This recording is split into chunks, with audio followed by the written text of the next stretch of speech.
भगवान के दरबार की मर्यादा भक्तों के द्वारा कितनी सुंदर मर्यादा का ध्यान है। सभी भक्तों को भगवान इसी से प्रसन्न होते हैं। भगवान की सही तरीके के भाव और भगवान ने जो चरित्र किया है उस पर यदि आपका ध्यान है तो आप सदैव सुखी रहेंगे। ऐसा ग्रंथों का लेख है। इस पावन सदी पर ग्राम से या ग्रामीण नगरों से आएंगे दूर-दराजों से भगवान के मंदिर की शोभा या भगवान की कथा जिसे प्रिय लगती है वही मानव कार्य है। यद्यपि जिसने भगवान की कथा सुनी और मन हर्षित नहीं हुआ तो वह पुरुष कठोर माना जाता है। पुरुष कठोर निठुर हुई छाती जो हरी कथा सुन बड़े प्रसन्न हो जाना चाहिए। आप लोगों को भगवान की कथा में इतना ध्यान रखना चाहिए आपका मन आपादित कहीं नहीं जाना चाहिए। जैसा कि आपको भोजन आवश्यक है तो भजन भी आवश्यक है। फर्क ऐसा है कि भोजन में मात्रा लगाई जाती है, भोजन मात्रा के अनुसार किया जाता है, लेकिन भजन में कोई मात्रा नहीं है। लिखना जब प्रारंभ करते हैं तो भा जाना केवल भजन, और जब भोजन लिखा जाता है तो भा में मात्रा का प्रयोग हो जाता है, इसलिए वो भोजन हो जाता है। तो मात्रा से भोजन करें और भजन असीमित करें तभी सभी को आनंद आएगा। तो हमारा नियम है सभी को राम दरबार का ये संकेत देता है कि रामलीला है क्या, और रामलीला के प्रसन्न में आकर के हमें एकाग्र से होकर के भगवान का दर्शन एवं लीला देखनी चाहिए। ये रामचरित्र पावन पवित्र रस कर्मल हरण रसीला है। भक्तजन इसे स्वाद मत समझ लेना, ये श्री राम नाम की लीला है। आए जो दर्शन करने कर कृपा शोर बचाएंगे, वो जो विभिन्न करेंगे लीला में वो डर नहीं निश्चय। अच्छा लीला होती है। सभी भक्तजन आंखें खोलो, एक बार श्रद्धा से भक्ति से बल से पुरुष रामचंद्र की सभी लोग तालियों से स्वागत करते हुए एक बार बढ़ाया रोज करें। बोलिए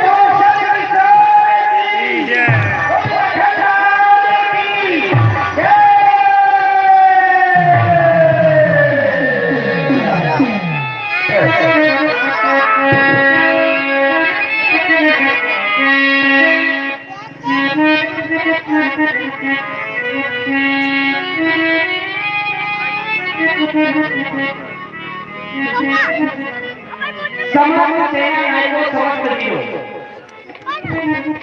आओ मेरे सुनी करो, आप सबके महान प्राण हमें पाली हैं। हमको साथ ही भूत बराबर लगा रहेगा, साथ ही हो जाए।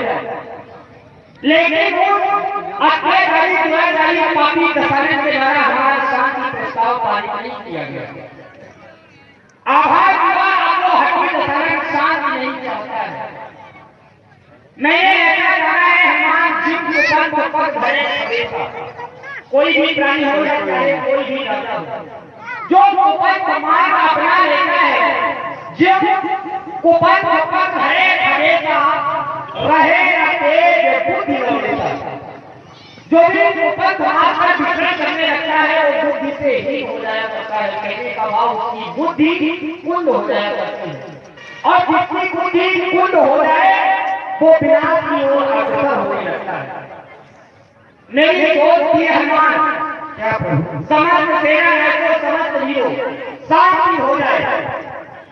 क्यों कोई बेकसूर मारा जाए, क्यों किन्हीं माताओं की गोदी का सहारा छीना जाए, क्यों किन्हीं बहनों की मांग का सिंदूर पूछा जाए। कोई समझौता ऐसा हो जाए कैसा हमें अपने राज से कुछ लेना देना नहीं है। बस हम समस्त सेना को समझ लीजिए, यही सोच क्या थी।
सोने की लत ढालेगा, सोने की लत ढालेगा, लेकिन समझ तो देना है जो समझ नहीं हो।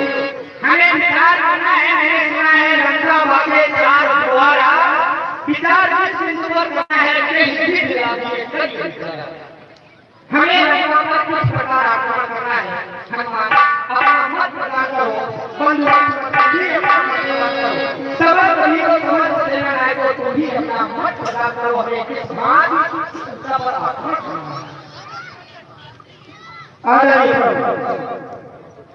आज आपने बात नहीं बैठक बुलाई है। जब आपने सत्य पक्ष का समाचार प्राप्त किया तो ऋग्वेद समाचार जब पाए तो राम सत्य सब लेकर आपने सभी को बुलाया।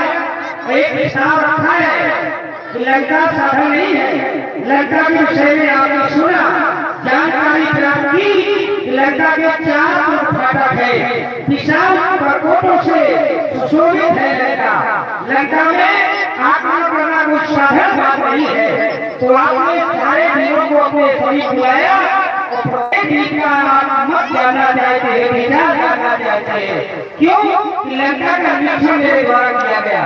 एक ही लंका से भरी पार के पीछे भूम मंदिर मंदिर पर शोभा सभी जगह मैंने देखा है।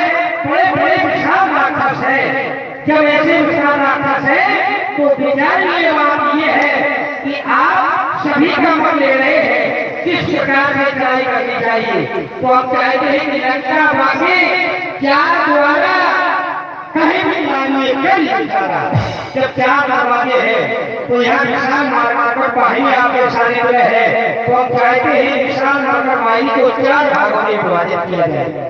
पदम 18 मतलब जो 18 पद सेनापति है, सेना की कोई गणना नहीं है, इनको चार भागों में विभाजित किया जाए। और पंचम टोली जिसमें श्यामलाल जैसे ज्ञानी आपके निकट रहेंगे। आपने गाने की सुनना आपको समय समय से प्राप्त होगी रहेगी। तो हम चाहते हैं रावण को मैंने बहुत समझाया, रावण को सभी प्रकार से समझाया। यहाँ नहीं अंतिम नीति का उपयोग मेरे द्वारा किया गया। सिद्धि करो तोड़कर रावण सुनो मानता जो सिखावत। इतना कहा मान तुम लीजो तो मोरे कहे जान। ये देवी है स्वीकार करने वाला भी है। माता को देना ही चाहता है। विनाश वाले विपरीत बुद्धि समय जिसका विनाश आ जाता है उसकी बुद्धि विपरीत हो जाती है। यहाँ ये कहे कि चीटी का समय जब मरने का आता है तो पर हो जाते हैं, वही स्थिति आवृत्ति है।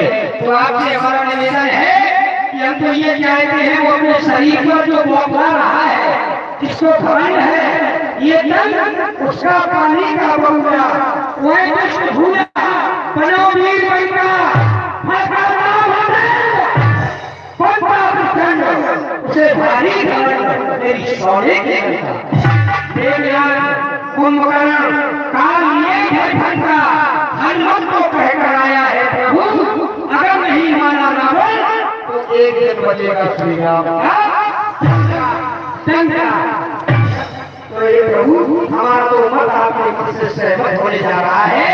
आपने ये कहा कि लाचार हो गया रघुवंशी, इन सबों को सुनना भी नहीं चाहते हैं क्योंकि आप सामर्थ्यवान है। तो सामर्थ्यवान व्यक्ति के द्वारा ये कह दिया जाए तो बताओ कहाँ तक अच्छा है, कहाँ तक बुरा है ये विचार। क्योंकि जान अपनी तभी सब कुछ जानने वाले हैं। यदि आपका ये स्वभाव है कि भक्तों की रक्षा है आप सुझाव दे रहे हैं, यदि आप नहीं मानता है तो प्रभु हमारा बात ये है आप भी से कल्याण कोशिश है। हम भी निवेदन करना चाहते हैं कि वीरों की जो यहाँ विचार व्यवस्था चल रही है अवश्य श्रोमणी के द्वारा कुछ आदरणीय प्रभु, समस्त वानर वीरों को एकत्रित किया गया। अपार वानर वाहिनी यहाँ बुलाई गई। कोई प्रश्न कर सकता है हमें क्यों बुलाया गया?